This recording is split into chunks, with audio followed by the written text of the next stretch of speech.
1650 সাল। দক্ষিণ আমেরিকার গভীর জঙ্গলের মধ্যে একদল স্প্যানিশ অভিযাত্রী পথ খুঁজছিল। তাদের নেতৃত্ব দিচ্ছিল ক্যাপ্টেন রামন এসকোবেদো, একজন নির্ভীক যোদ্ধা যার একমাত্র স্বপ্ন ছিল এল ডোরাডো খুঁজে পাওয়া। কিংবদন্তি বলে এই সোনার শহরে যে প্রবেশ করবে সে অপার ধনসম্পদের অধিকারী হবে। কিন্তু ক্যাপ্টেন জানত না, এই শহরের সোনা যেমন অফুরন্ত, তার অভিশাপও ততটাই ভয়ঙ্কর। অভিযাত্রী দল গভীর অরণ্যের দিকে এগিয়ে যাচ্ছিল। গাছের ছায়ার মধ্যে লুকিয়ে থাকা ভয়ঙ্কর চোখ তাদের অনুসরণ করছিল। রাতের বেলা অদ্ভুত সব আওয়াজ শোনা যাচ্ছিল, কখনো পশুর গর্জন, কখনো বা কান্নার মতো শব্দ। এক রাতে এক অভিযাত্রী নিখোঁজ হয়ে গেল। শুধু তার রক্তমাখা তলোয়ার পাওয়া গেল। কেউ বুঝতে পারল না তাকে কে বা কি মেরেছে। দলের মধ্যে আতঙ্ক ছড়িয়ে পড়ল। কিন্তু রামন বলল, আমরা থামব না, আমরা এল ডোরাডো খুঁজে বের করব।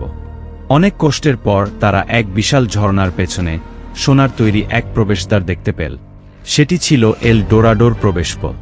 দরজার ওপর লেখা ছিল অদ্ভুত এক শিলালিপি, যে প্রবেশ করবে সে ফিরে আসতে পারবে না। কিন্তু লোভ তাদের চোখ অন্ধ করে দিয়েছিল। তারা প্রবেশ করল। এল ডোরাডো ছিল এক অলৌকিক শহর। চারদিকে সোনার তৈরি প্রাসাদ, মন্দির, রাস্তাঘাট, এমনকি গাছের পাতাগুলিও সোনার মতো ঝলমল করছিল। কিন্তু আশ্চর্যের বিষয় ছিল, শহরে কোনো মানুষ নেই। হঠাৎ একজন চিৎকার করে উঠল। এক অভিযাত্রীর শরীর পাথরে পরিণত হচ্ছিল। সে আর্তনাদ করতে করতে সম্পূর্ণ সোনার মূর্তিতে পরিণত হল। তারপরই বাতাসে গুঞ্জন শোনা গেল, তোমরা প্রবেশ করেছ, এখন তোমরা আর ফিরে যেতে পারবে না। এক এক করে অভিযাত্রীরা সোনার মূর্তিতে পরিণত হতে লাগল। রামন দৌড়ে পালাতে চেষ্টা করল, কিন্তু শহরের দরজা ইতিমধ্যেই বন্ধ হয়ে গেছে।